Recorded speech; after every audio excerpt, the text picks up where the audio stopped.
Hello guys, welcome back to a brand new podcast. Our guest today is an author and is a political analyst.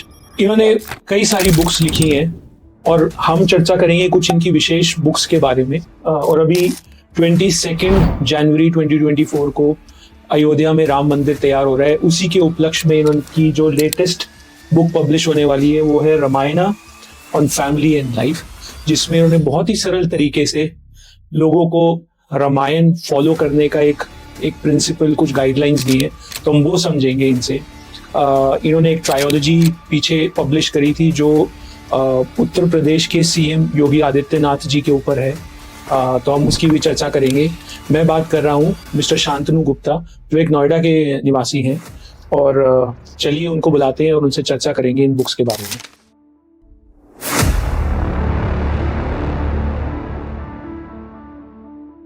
Shantanu जी, बहुत बहुत स्वागत है आपका हमारे show में।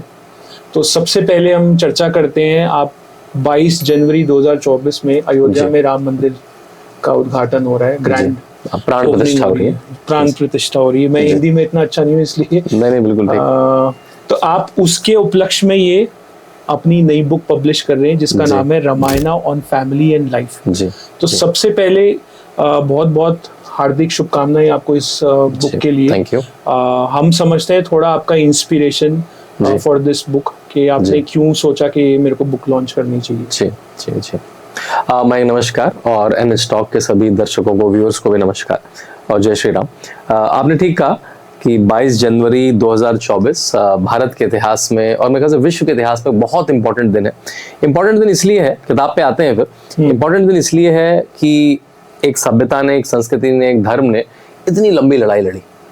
अगर आपको रामायण की स्टोरी सबको पता है, रामायण की कहानी सबको पता है कि 14 साल के वनवास के बाद जब राम आए तो हम दिवाली मनाते हैं जी। अब राम एक तरह से दोबारा से आ रहे हैं। 500 साल का ये जो वनवास था राम का, कि अपने ही शहर में, अपने ही देश में, अपने ही राज्य में वो टेंट में थे। जब से बाबर ने तोड़ा था तब से मंदिर नहीं था, मूर्ति इधर थी उधर थी, किसी ने संग्रहित करके रखी थी, सन्यासियों ने संभाल के रखी थी। फिर बड़े सारे मूवमेंट हुए, फिर कोर्ट का एक लंबा केस चला, कई जजों के पास गई, फिर आखिरी रंजन गोगोई के जो 5 जजों की बेंच बनी, उसने नवंबर 2019 में 5-0 से वर्डिक्ट दिया। और बिल्कुल उस प्रोसेस से राम मंदिर बन रहा है। उसका 5 अगस्त को पहले 3 साल पहले भूमि पूजन हुआ, प्रधानमंत्री नरेंद्र मोदी ने किया। और अब 22 जनवरी 2024 को जो राम जन्मभूमि तीर्थ क्षेत्र ट्रस्ट है, उन्होंने जजमान की तरह बुलाया, प्रधानमंत्री की तरह नहीं, नरेंद्र मोदी जी को जजमान की तरह बुलाया है। और वहां पे रामलला को स्थापित किया जाएगा, जो उनकी मूर्ति है। अभी अब छोटे से टेंट की जगह लकड़ी का छोटा सा टेम्पल बना दिया गया। मेरा अयोध्या अक्सर जाना होता है, अभी मैं 15 दिन पहले अयोध्या था और मैं फिर 22 के लिए जाऊंगा वहां पे। तो आपको भी आया नहीं होता? मैं तो किसी चैनल के साथ जाऊंगा, हम लोग कमेंट्री करेंगे कि क्या हो रहा है, लोगों को बताएंगे क्या हो रहा है वहाँ की सड़कों में, क्या हो रहा है। ये आप लाइव करेंगे या मतलब करने के बाद? लाइव ही होगा मेरे ख्याल से, लाइव ही होगा। तो आप अपने चैनल का नाम भी? मैं किसी टीवी चैनल के साथ रहूंगा। मैं 2-3 टीवी चैनल्स के साथ रहूंगा मैं। तो वो टीवी चैनल्स के नाम बता दीजिए। मैं शायद एनडीटीवी, CNN इनके साथ रहूंगा। ओके। अब एनडीटीवी भी राम में हो रहा है तो इसलिए, तो ये इसलिए बहुत बड़ी तारीख है, और ये इसलिए भी राजनीतिक रूप से बड़ी तारीख है। अगर आपको पुराना इतिहास याद दिलाऊं तो ये जो राम मंदिर का मूवमेंट है, ये विश्व हिंदू परिषद VHP ने शुरू करा। ये करीब करा 1980s में शुरू करा, और इसको किसी पॉलिटिकल पार्टी ने नहीं पकड़ा स्टार्टिंग में। 1989 में भाजपा ने अपना वेट ऐड किया इसमें। 1989 में उनका बड़ा अधिवेशन हुआ पालमपुर, शिमला में, हिमाचल प्रदेश में, और उन्होंने कहा कि राम मंदिर का मुद्दा अब हमारे हर मैनिफेस्टो में रहेगा। और तब से लेकर राम मंदिर का मुद्दा भाजपा के हर मैनिफेस्टो में, कभी उनको राजनीतिक लाभ हुआ, कभी नहीं हुआ, कभी नुकसान भी हुआ, लेकिन उस मुद्दे से अडिग नहीं हुए।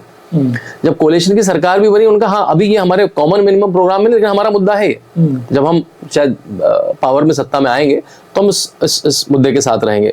और जो अपोजिशन था उन पर पॉट शॉट लेता था कि मंदिर वहीं बनाएंगे पर तारीख नहीं बताएंगे। आपने सुना होगा कि तारीख नहीं बताते हैं, लोग बोलते रहते हैं मंदिर, मतलब अपोजिशन कहना चाहता था कि ये एक तरह से राम मंदिर के मुद्दे को भुना तो रहे हैं लेकिन कर कुछ नहीं रहे। लेकिन अब जब तारीख आ चुकी है, आप जो ऑपोजिशन की बात कर रहे हो, ये कोई स्पेसिफिक सरकार की बात कर रहे हो या जितने भी सारे? अब तो वो इंडिया अलायंस का नाम भी हो गया। हाँ, अब तो इंडिया अलायंस। मैं ये पूछना चाह रहा हूँ कि आप सिर्फ यूपी गवर्नमेंट की बात कर रहे हो या जो आप नहीं, हर तरह का अपोजिशन। देखिए, अगर मैं देखूं तो मेरे ख्याल से एक भी पार्टी भारत में भाजपा को छोड़ के, शिवसेना एक समय तक, जब वो बाला साहब ठाकरे की शिवसेना थी तब तक, और या अब नई शिवसेना, उसको छोड़ के कोई मंदिर के पीछे खड़ा ही नहीं हुआ, बल्कि सबने मंदिर के अपोजिशन में बोला। मुलायम सिंह यादव ने गोलियां चलवाई कार सेवकों के 1990 में, और उन्होंने कहा कि अगर मुझे मुसलमानों का विश्वास जीतने के लिए और गोलियां चलानी पड़ेंगी तो वो भी चलाऊंगा मैं। अच्छा, ऐसा उन्होंने बोला। ये उनका पब्लिक स्टेटमेंट है, आप न्यूज़पेपर में देख सकते हैं। तब भी गोलियां चलाऊंगा।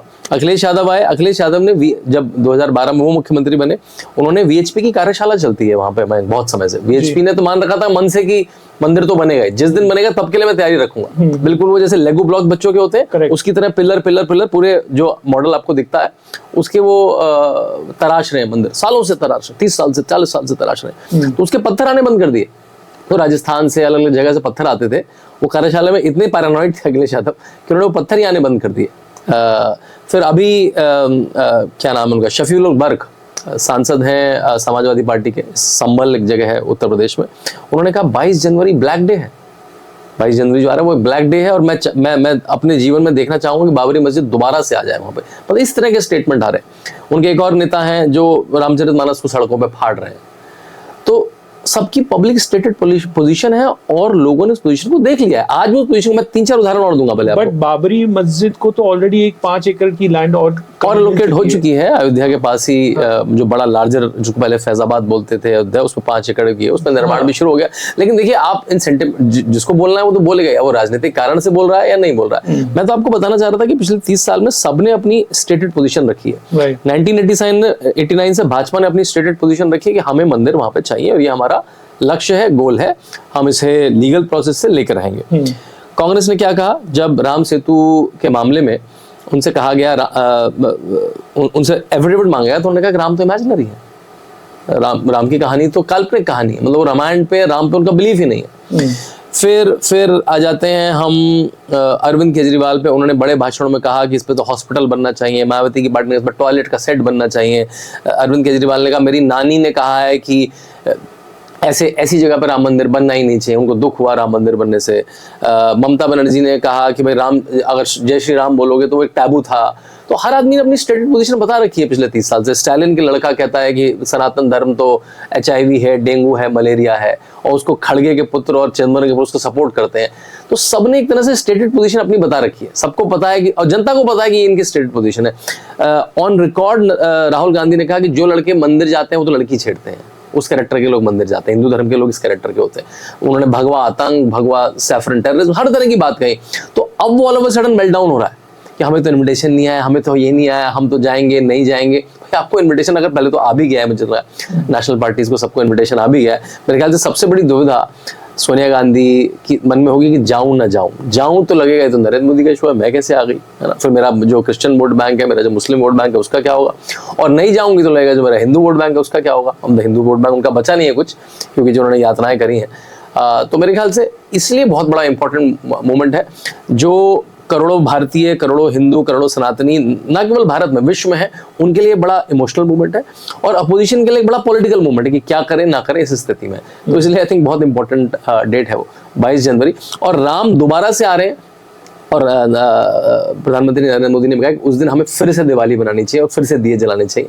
जैसे वो 14 साल के वनवास के बाद रावण को मार के आए थे, इस तरह बहुत सारे रावणों को मार के अब राम मंदिर फिर बन रहा है।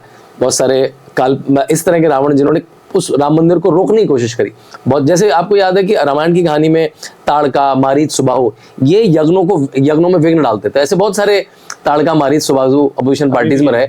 अब उनका विध्वंस हुआ है और राम दोबारा आ रहे हैं और रामलला बैठ रहे हैं मंदिर में दोबारा। चलिए, इसके बारे में हम दोबारा से चर्चा करेंगे, राम मंदिर के बारे में। बट अभी फिर से दोबारा हम आते हैं आपकी बुक के ऊपर और आपकी इंस्पिरेशन के ऊपर। ये बुक जो आपने लिखी है उसके बारे में बताएं। हाँ, मयंक, इस बुक का टाइटल है teachings from the Ramayana on family and life. Penguin ने पब्लिश करी है किताब। विवेक देबरॉय जी जो प्राइम मिनिस्टर के इकोनॉमिक एडवाइजर है, उन्होंने मुझे टेस्टिमोनियल दिया है इसके लिए। ये किताब, अगर आप वाल्मीकि रामायण को देखें तो वाल्मीकि रामायण में 24,000 श्लोक हैं। दुनिया का सबसे बड़ा दूसरा महाकाव्य है। सबसे बड़ा महाभारत, इसमें 1 लाख श्लोक है, और 24,000। अगर आप मैं 1 घंटा भी रोज पढ़ते हैं रामायण को, अगर मान लिया आपके चैनल के माध्यम से सब लोग प्रतिज्ञा लेते हैं आज कि भाई राम मंदिर आ रहा है, मुझे कम से कम राम के जीवन के बारे में पता तो हो, और मैं रोज 1 घंटा दूंगा, तो 1 घंटे में आप ज्यादा से ज्यादा पढ़े तो 10 श्लोक पढ़ पाएंगे, मतलब श्लोक उसका भावार्थ उसको समझ पाएंगे। तो अगर आपने 10 श्लोक रोज पढ़े तो आपको 2400 दिन लगेंगे पूरी रामायण पढ़ने में। 2400 दिन होते हैं करीब 6.5 साल, और आप रोज तो पढ़ेंगे नहीं, 365 दिन, मतलब थोड़ी छुट्टी भी होगी, तो कम से कम 7-8 साल का प्रोजेक्ट है। और मैं तो कहता भी आपके चैनल के माध्यम से, अगर आपके सॉरी आपको मैं इंटरप्ट कर रहा हूँ, बट मेरे को आप थोड़ा सा वो श्लोक बता सकते हैं, क्या श्लोक आप बात कर रहे हैं? और नहीं, कोई भी श्लोक जो 24,000 श्लोक है, हाँ, जो रामायण के 24,000 श्लोक है, अगर आप जो कहानी है बालकांड की से युद्ध कांड की, जब राम पैदा होते हैं, राम वनवास जाते हैं, सीता का हरण होता है, हनुमान जी से मिलन होता है, फिर सुंदरकांड आता है जहाँ सीता माता मिलती हैं, और फिर रावण का वध होता है। ये जो 24,000 श्लोक आप रामायण को ओरिजिनल मूल रूप से पढ़ेंगे, हम लोग तो मूल रूप से नहीं पढ़ते, हम तो इसका ट्रांसलेशन उसका ट्रांसलेशन पढ़ते हैं। वाल्मीकि जी से लेकर कितनी रामायण लिखी गई, बड़ी फेमस भी है रामायण, तुलसी रामायण बहुत फेमस है। आज भी जो रामायण का पाठ होता है वो तुलसी रामायण का पाठ होता है, वाल्मीकि रामायण का नहीं होता। तो उस पूरी जो 7-8 साल का जो एफर्ट है उसको मैंने एक 24 केस स्टडी में बांध दिया है। इसमें करीब 24-25 केस स्टडीज हैं जो फैमिली की केस स्टडीज हैं। तो रामायण की स्टोरी है, फिर मैंने एक केस स्टडी दी है, एक कंफ्यूजन हो रहा है फैमिली में, कोई एक केस स्टडी, कुछ पति पत्नी की लड़ाई हो रही है, कुछ बच्चे के साथ प्रॉब्लम हो रही है, बच्चा स्कूल में जा रहा है तो पेरेंटिंग का इशू हो रहा है, बच्चे के आपस में उसके कलीग्स के साथ इशू हो रहे हैं, आपके अपने ऑफिस में इश्यूज हो रहे हैं, उसको आप रामायण के किसी कैरेक्टर के उदाहरण से कैसे सॉल्व करोगे? आप राम से क्या सीखोगे, आप सीता से क्या सीखोगे, आप हनुमान जी से, दशरथ से, जटायु से, यहाँ तक कि आप रावण से क्या सीखोगे कि क्या नहीं करना है। From Sri Ram you learn what to do, from Ravan you learn what not to do, right? So उसको एक केस स्टडी फॉर्मेट में, और अभी संडे मिडडे ने आर्टिकल भी किया था, ब्रिंगिंग रामा टू मील्स। तो आइडिया मेरा ये है कि किस तरह से रामायण एक ब्रेकफास्ट, लंच, डिनर टेबल का कॉन्वर्सेशन बने। इस समय हमारे लंच टेबल पे क्या डिस्कशन होता है?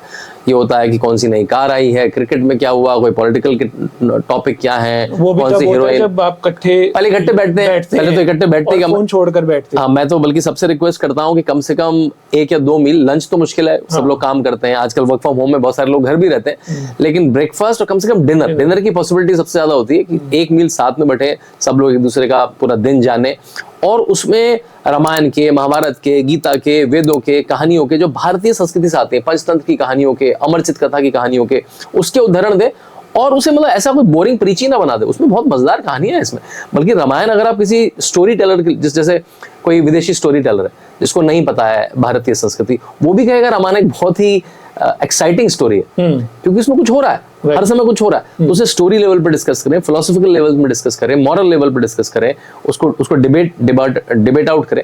तो वो मेरा प्रयास है कि केस स्टडी फॉर्मेट में आजकल जो मैनेजमेंट और रैशनल दिमाग है उसको कैसे मैं टारगेट करूं, और वो कैसे रामायण को सीखे। चलो ये तो बात होगी कि आपने बुक में क्या लिखा है, बट इसकी इंस्पिरेशन कैसे आई आपको? इंस्पिरेशन ऐसे आई, I am home schooling my kids.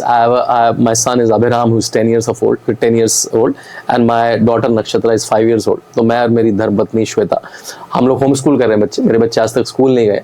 तो करीब 5-6 साल पहले अभिराम ने कुछ रामायण के विषय में क्वेश्चन पूछा, और वो क्वेश्चन ये था कि परशुराम जी और राम जी, उनका ताल्लुकात होते हैं, मतलब वो बात करते हैं आपस में जब वो धनुष तोड़ते हैं। करेक्ट। तो उसने कहा यार दोनों विष्णु के अवतार हैं, दोनों साथ में कैसे आ गए? उसके में था कि लीनियर होगा, कि एक जाएगा दूसरा आएगा, और मोटा मोटा होता भी ऐसा था कि वामन अवतार के बाद आए परशुराम, परशुराम के बाद आए राम, ऐसा सुनते हैं, तो बाद आए ऐसा बोलते हैं, तो दोनों साथ में कैसे एग्जिस्ट कर गए?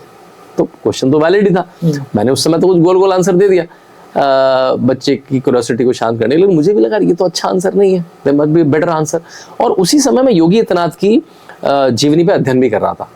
जब मैं 2016-17 में मैंने उनकी जो पहली बुक लिखी, the monk who became chief minister, तो मैं लखनऊ उतर के गोरखपुर जाता था। तब गोरखपुर का एयरपोर्ट में फ्लाइट चलती थी, नहीं चलती थी, ऐसा था। अब तो खैर यूपी में जाना बड़ा आसान हो गया, एक्सप्रेसवे बन गए हैं और एयरपोर्ट्स आ गए। तो मैं लखनऊ से गोरखपुर जाता था, और पहली बार मुझे ये पता लगा 2016-17 में कि अयोध्या है कहाँ। मैं आपके चैनल के माध्यम से क्विज भी पूछना चाहूंगा, बहुत सारे लोगों को ये नहीं पता अयोध्या है कहाँ। मोटा मोटा पता है कि यूपी में है, कहीं है, लेकिन कहाँ है मतलब कहाँ से कहाँ उतरूंगा और कहाँ जाऊंगा मुझे चेक करना पड़ेगा। तो अब तो खैर एयरपोर्ट बन गया, एयरपोर्ट बन गया, अब तो एयरपोर्ट बन गया, अब तो 3-4 बड़े शहरों से फ्लाइट भी लैंड हो चुकी है, 3-4 बड़े शहरों से सीधी फ्लाइट है अभी। हाँ। लेकिन अगर मान लिया आपको फ्लाइट नहीं मिलती है या आपकी नहीं बैठती है तो आप लखनऊ जाते हैं, लखनऊ से 2 घंटे की बहुत सुंदर रोड है। आपको सीधे जाना है तो बहुत अच्छी बात है, आप तो सीधे अयोध्या में लैंड कर सकते हैं। तो मुझे पहली बार डिस्कवर करा जब मैंने चला, तो मेरे ड्राइवर ने कहा सर लेफ्ट में अयोध्या है, उसने प्रणाम सा करा, पूरे शहर को प्रणाम करा।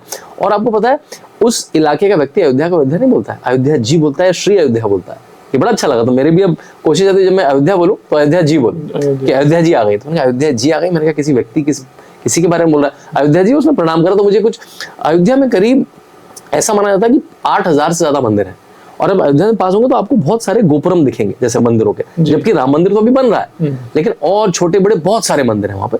तो मैंने कहा नहीं आपको, तो हम अंदर चलते, अंदर गए, लौटते समय रुके, वहां पे मेरे परिचित लोग थे पुराने, उनसे मिले, राम लला के दर्शन करे जो टेंट में थे उस समय, हनुमानगढ़ी, कनक भवन, दशरथ महल, गुप्तार घाट, और जो अपना सरयू घाट उसकी आरती 2-3 दिन रहा। और तब से तो मैं हर साल 3-4 बार जब भी मुझे लखनऊ जाता हूँ मैं एक बार अयोध्या हो ही आता हूँ।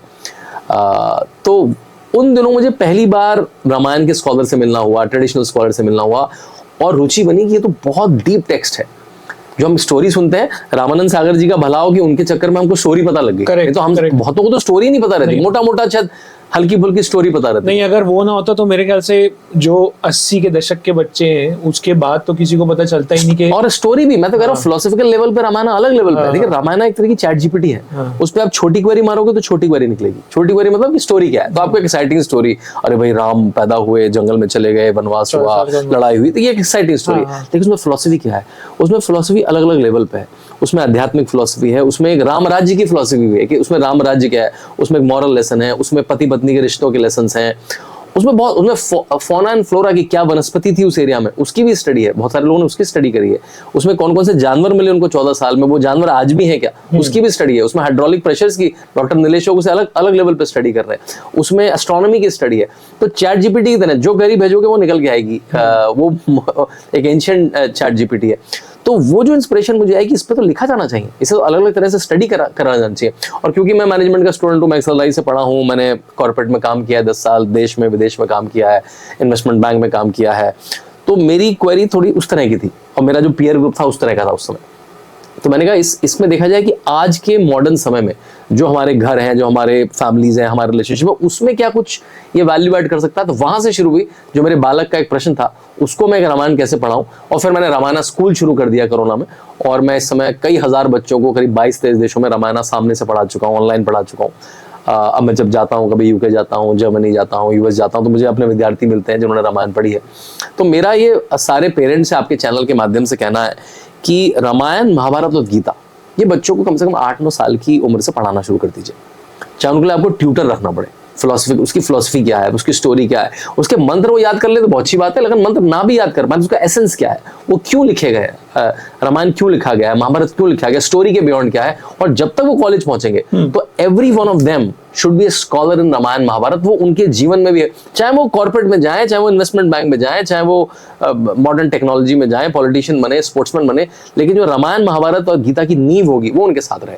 तो आप जो ये मैसेज दे रहे हो इसके साथ साथ आप ये भी बताएं कि वो उसको कर कैसे सकते हैं, मतलब क्या वो रामायण की बुक लेकर खुद पेरेंट्स बैठे और अपने बच्चों को पढ़ाएं, महाभारत लेकर बैठे और बच्चों को पढ़ाएं, या कैसे आप चाहते हो कि वो कैसे जागरूक? देखिए कई तरीके हैं। जो आपने कहा वो सबसे सटीक और अच्छा तरीका है कि सबसे पहले छोटी किताबों से, जैसे मैं कहूँगा मेरी भी किताब तरह की एपेटाइजर है, जिससे आप मेरा मकसद तो ये है कि आप वाल्मीकि रामायण पढ़े, लेकिन आप वाल्मीकि रामायण तो नहीं पढ़ पाएंगे ना। मैंने बताया कि उसे आज पढ़ना चाहिए तो 7-8 साल, 6.5 साल लग जाएगा। अगर रोज 1 घंटा देंगे, रोज 1 घंटा बहुत बड़ा डिसिप्लिन है। आप फिटनेस के व्यक्ति हैं, आपको पता है सबसे बड़ा फिटनेस प्रॉब्लम है डिसिप्लिन का, कि रोज 1 घंटा रजाई खोल के निकले तो बाहर पहले। तो ये डिसिप्लिन की रोज 1 घंटा मैं बैठ रहा हूँ। तो सबसे पहले अमरचित कथा की रामायण आती, छोटी रामायण है, उससे शुरू करें, स्टोरी पता लग जाएगी। फिर थोड़ी सी, जैसे मैंने थोड़ा डीप डाइव करा उसके अंदर, वो देखें और कमेंट्री देखें, सी राजगोपाला की कमेंट्री देखें, विवेक देबरॉय जी की जिन्होंने मेरी किताब में टेस्टिमोनियल दिया उनकी कमेंट्री देखें, अमीश को पढ़ें, तुलसी रामायण पढ़ें, फिर वाल्मीकि रामायण पढ़ें। अगर इतना लंबा प्रोसेस नहीं भी करना है तो बहुत सारे कोर्सेज हैं, वैदिक IQ कोर्स चलाते हैं, रामायण स्कूल कोर्स चलाता है, और भी कुछ लोग कोर्स चलाते हैं, रामायण के बारे में कोर्स चलाते हैं। बल्कि मैं खुद आके अगर कोई कम्युनिटी ऑर्गेनाइज करती है 30 लोग 40 लोग, मैं खुद आके रामायण पढ़ाने को रेडी हूँ उनको, चाहे वो किसी भी पार्ट के। आपने अभी रिसेंटली गुड़गांव में भी मैंने कई जगह में सेशन लेता रहता हूँ, तो मैं खुद आके 5-6 दिन ऑनलाइन ऑफलाइन जाके उनको पढ़ाने की कोशिश करूंगा। तो किसी तरह से रामायण महाभारत इनकी पहले स्टोरी लेवल पे जाने और फिर इसकी फिलॉसफी क्या है, और जैसे जैसे उम्र बढ़ती जाएगी बच्चों की, कॉग्निटिव लेवल बढ़ता जाएगा, वो उसकी अलग अलग लेयर को जानते जाएंगे और जब तक वो पहुंचेंगे एक कॉलेज में, अपने कॉर्पोरेट जॉब में, तो रामायण एक बैकअप की तरह खड़ा होगा। जैसे मैं आपको एक उदाहरण देता हूँ रामायण से, तो रामायण की सीख क्या है, कोर क्या है, एक लाइन में रामायण बहुत बड़ी है। कोर ये है, देखिए राम निकलते हैं अयोध्या से और पूरे भारत की ज्योग्राफी से पास होते हैं। वो दंडकारण्य जो आज का छत्तीसगढ़, आज का मध्य प्रदेश, आज का झारखंड है, उससे निकलते हैं, महाराष्ट्र पहुंचते हैं जहाँ पे सीता का हरण होता है नासिक के पास पंचवटी से, और फिर वो हम्पी पहुंचते हैं जो बेल्लारी डिस्ट्रिक्ट है आज का, जहाँ पे वो हनुमान जी से मिलते हैं। फिर वो हनुमान जी जब बिल्कुल पीक पे पहुंचते हैं तमिलनाडु में धनुषकोडी में, वहां से वो श्रीलंका पहुंचते हैं। तो एक भारत का जो इंटीग्रेशन है भारत की, और वही जगहों के नाम है जो हजारों साल पहले रामायण हुई, आज के वही स्थान गूगल में आपको मिलते हैं। लेकिन इस जर्नी में वो निकलते भगवान राम की तरह हैं, निकलते राजा राम की तरह हैं और वापस भगवान राम की तरह पहुंचते केवल अपने कंडक्ट के कारण। 14 साल पहले वो कल राजा बनने वाले थे। सोचिए मैं आपको बोलूं मैं कि कल मैं आपको एक लेटर देता हूं सुबह सुबह कि कल आप अपनी कंपनी के सीईओ बनने वाले हैं, तो आपके बहुत खुश होंगे। आप सोचेंगे कल कौन सी टाई पहनूंगा, कल कौन सा कोट पहनूंगा, मेरी स्पीच क्या होगी कल, है ना, ये तैयारी करेंगे आप, परफ्यूम क्या तैयारी रखेंगे। और शाम को एक और लेटर देता हूँ, नहीं मैं आप सीईओ नहीं, आप तो फायर हो गए हैं। यही तो हुआ राम के साथ।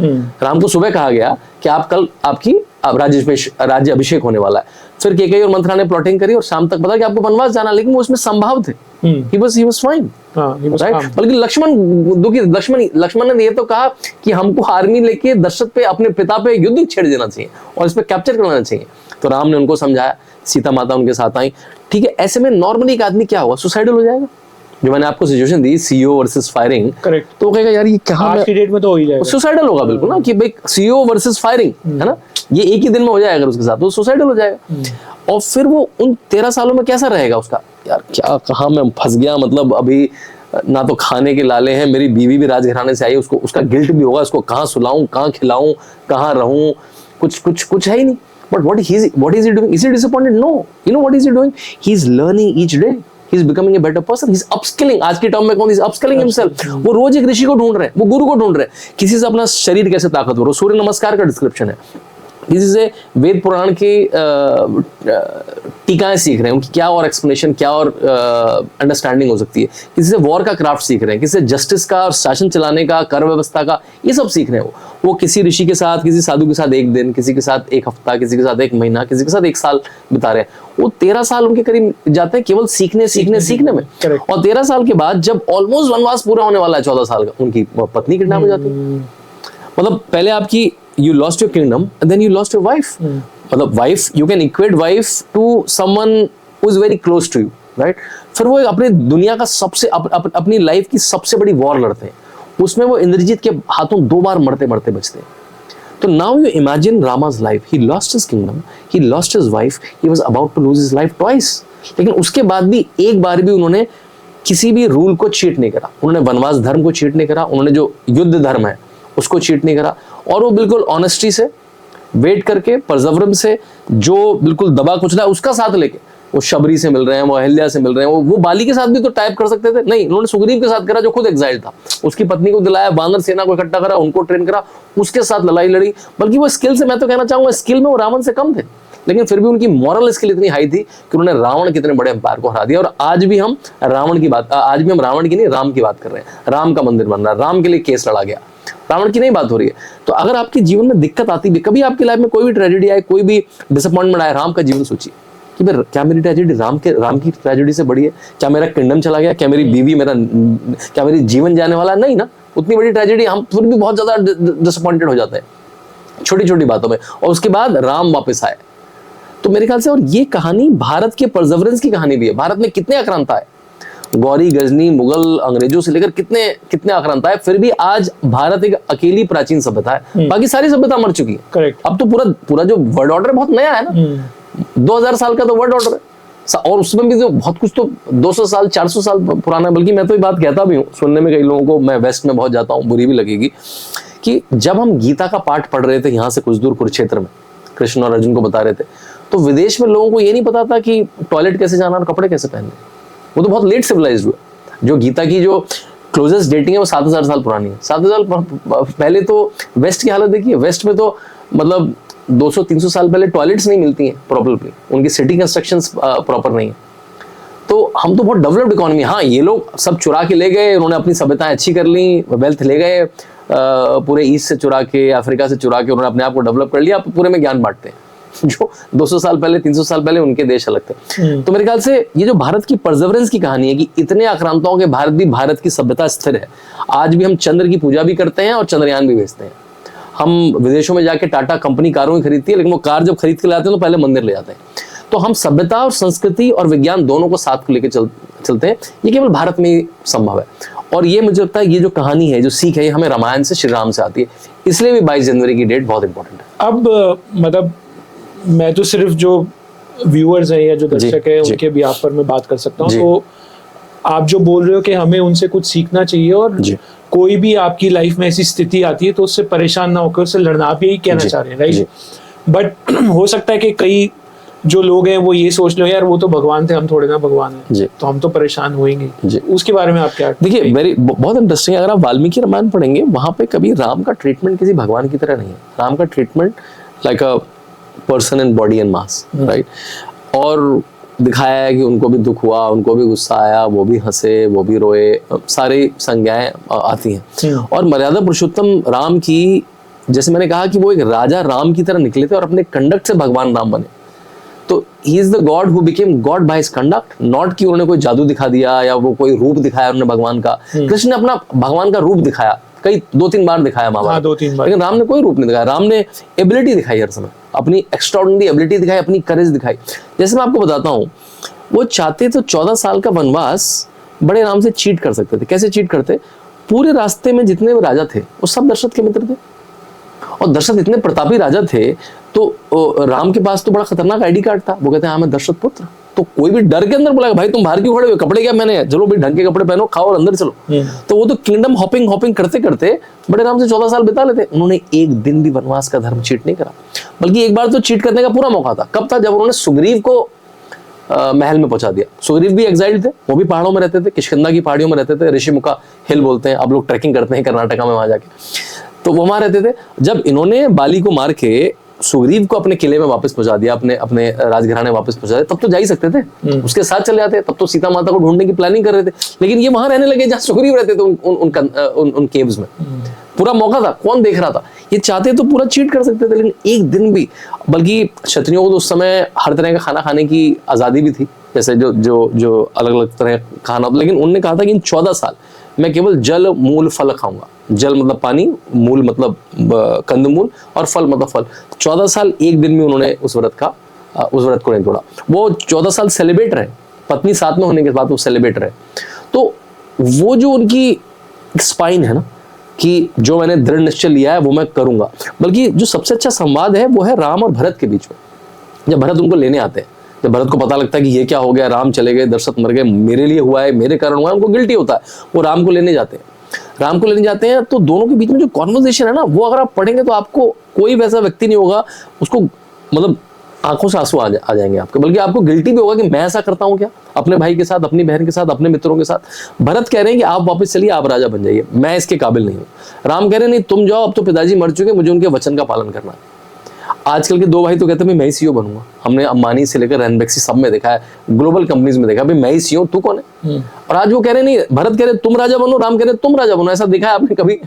आज के सिनेरियो में आज तो भाई भाई कोर्ट में, आज तो माँ बेटे कोर्ट में, बाप बेटे कोर्ट में, भाई भाई कोर्ट में, दोस्त कोर्ट में, राइट? और यहाँ तो ये वो कह रहे नहीं, आप ज्यादा काबिल है, you are the more deserving one, I can't appropriate this is not for me. ऐसा कोई कहता है? अगर मैं आपको सीईओ बना दूं तो आप ये देखेंगे कि क्या मैं काबिल हूँ? ना, उसने बनाया, मेरा क्या है? मैं तो अब सीईओ की सैलरी लूंगा, मैं तो सीईओ वाली कार लूंगा, राइट? तो वो जो है कि am I deserving for this role, this job given to me? ऐसा कौन सोचता है? आज तो पता है कि भाई डिजायर पहले आती है, डिजर्विंग बाद में आती है, राइट? तो रामायण के हर कदम पे सीख है, सब कदम पे सीख है। तो ऐसा नहीं है कि कोई आपको भगवान की तरह अवतरित होना पड़ेगा।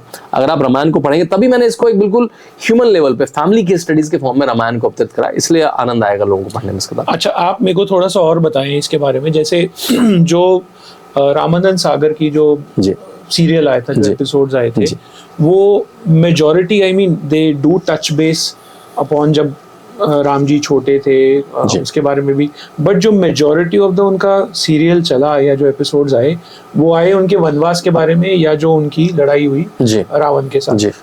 बट उससे पहले और उनके घर आ जाने के बाद की कहानी बहुत ज्यादा मतलब डिटेल में नहीं बताई गई या समझाई गई। तो आपने क्या इसमें और कुछ ऐसा डाला है जिसमें वो पार्ट्स भी आ रहे हो? देखिए, मैंने पार्ट तो मैंने वही कवर करा है जो वाल्मीकि रामायण में है। एक जो काइंड ऑफ थोड़ा कंट्रोवर्शियल कांड है, कंट्रोवर्शियल तो नहीं है, debated is the better word.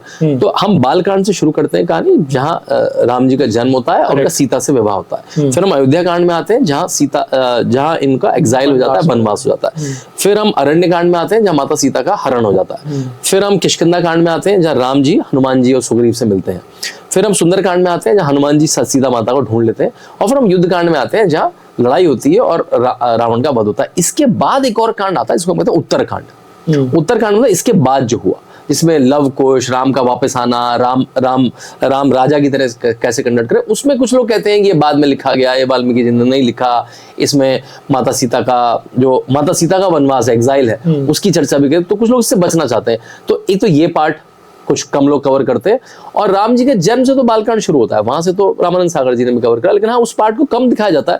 देखिए, जो प्रेरक पार्ट है वो सबसे प्रेरक पार्ट है राम जी का वनवास। तो इसलिए ज्यादा लोग उसी को कवर करना चाहते हैं कि जब उनकी जीवन का सबसे मुश्किल काल आया तब भी उन्होंने अपने आप को कैसे कंडक्ट करा, तब भी उन्होंने किसी चीज को छोड़ा नहीं, तब भी अपने आप को अपस्किल करते गए, तब भी वो सीखने की ललक रही, ना कि डिसअपॉइंटमेंट की थी कि अरे मेरे साथ ही क्या हो गया। तो इसलिए उस पार्ट को ज्यादा कवर करते हैं। लेकिन मैंने उस पार्ट में स्टोरी को छोड़ के उसमें क्या सीख सकते हैं, हर कैरेक्टर से क्या सीख सकते हैं। और ये केवल श्री राम से नहीं, आप जटायु से सीख सकते हैं, आप हनुमान जी से सीख सकते हैं, आप अंगद से सीख सकते हैं, आप सुग्रीव से सीख सकते हैं, आप बाली, जो मरता हुआ बाली है वो क्या प्रश्न पूछता है राम से, उससे सीख सकते हैं। तो वो कॉन्वर्सेशंस जो है, तो this book is about conversation between multiple characters and what can we learn in our modern life through those conversations. वो उस पे ज्यादा मैंने फोकस किया है। आप खुद सबसे ज्यादा इन सब में किससे प्रेरित हुए? मतलब कौन सा एक टॉपिक है जिससे आप सबसे ज्यादा इंस्पायर होते हो? आई थिंक मैं इंस्पायर होता हूँ, और काफी शेकिंग है वो, जब 16 साल के राम ताड़का के सामने आते हैं। तो विश्वामित्र जी उनको लेके जाते हैं, कहते हैं ताड़का, मारीच, सुबाहु यज्ञ हमारे यज्ञों में विघ्न डाल रहे हैं, तो इनको मारने के लिए ले जाते हैं। जबकि दशरथ तैयार नहीं थे, दशरथ ने कहा मुझे ले चलिए, लेकिन विश्वामित्र उनको मना लेते हैं और वो लेके जाते हैं। इस समय राम और लक्ष्मण केवल 15-16 साल के हैं। उनको लेके जाते हैं, सामने ताड़का होती है और विश्वामित्र जी कहते हैं चलिए अपना सबसे जो पैना जो बाण है, एरो है, उसको निकालिए और बिल्कुल खींचिए, मंत्र पढ़िए और भोंक दीजिए इसको। वो लगाते हैं अपना, और जैसे ही वो छोड़ने वाले होते हैं उनमें एक तरह का अर्जुन की तरह डिलेमा आता है, जो अर्जुन विषाद जिसको हम कहते हैं, अर्जुन की तरह डिलेमा आता है। अर्जुन को आया था ना डिलेमा, जिसकी वजह से हमें गीता मिली कि भाई ये तो मेरे भाई बहन, मेरे गुरु, मेरे सखा है सब लोग, मैं इनको कैसे मार सकता हूँ। वही डिलेमा काइंड ऑफ राम को आता है। राम का डिलेमा होता है ये तो महिला है, मुझे तो बताया गया है महिलाओं के साथ कैसे शिष्टाचार का व्यवहार करना चाहिए, मैं तो इन पर बात नहीं करूंगा। अब विश्वामित्र जी कहते हैं लड़का बात तो ठीक कर रहा है, लेकिन this is the point of life and death, अगर तुम नहीं मारोगे तो वो तो ना छोड़ेगी। इट्स नॉट ऐसा होता ना फ्रिक्शन ऑफ अ सेकंड, मतलब आपके पास डिस्कशन करने के लिए भी फ्यू मिनट्स है, नहीं तो वो आ जाएगी, वो तो ना छोड़ेगी। तो विश्वामित्र जी कहते हैं कि you are right, I also teach the same to my disciples, but in this case Tataka is only in the body of a woman. वो केवल महिला के शरीर में है, उसमें महिला के जो गुण है, दया, ममता, करुणा नहीं है। वो बच्चों को मारती है, वो महिलाओं को मारती है, वो पुरुषों को मारती है, वो ऋषियों को मारती है, वो यज्ञ खराब करती है। So in the context of larger dharma is okay to eliminate हर।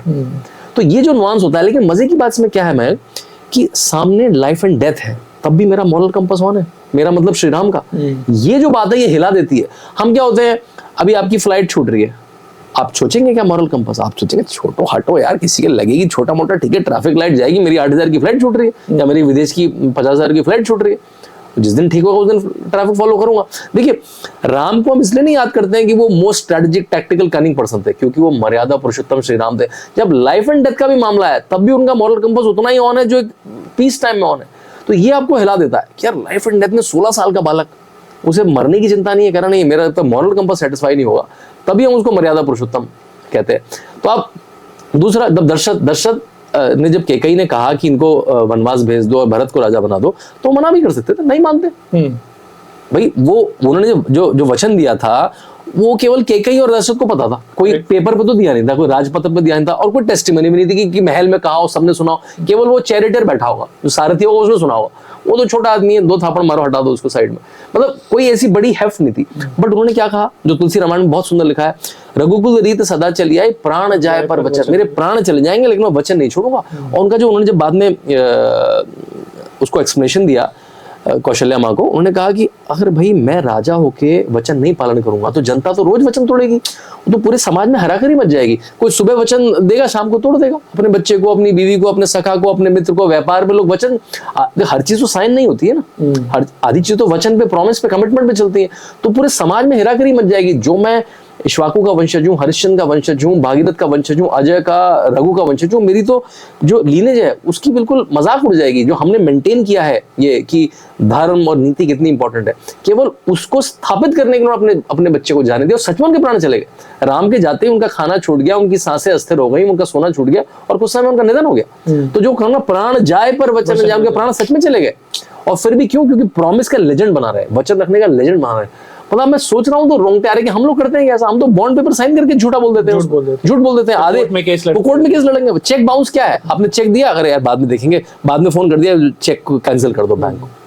मतलब इतनी झूठी दुनिया से उस दुनिया को पढ़ते हैं आपके, वो तो अलग ही लोग थे, अलग ही लेवल के लोग थे। इसलिए मेरे ख्याल से हर मूवमेंट पे सीखने जैसा, हर मूवमेंट पे सीखने जैसा। बड़ा मुश्किल है, जैसे आपने पूछा कि कौन सा बेस्ट है, मतलब कंपीटिंग बेस्ट है, ये इससे अच्छा है और ये उससे अच्छा है। मेरे ख्याल से सिचुएशन पे वो चेंज करेगी, बिल्कुल चेंज करेगी।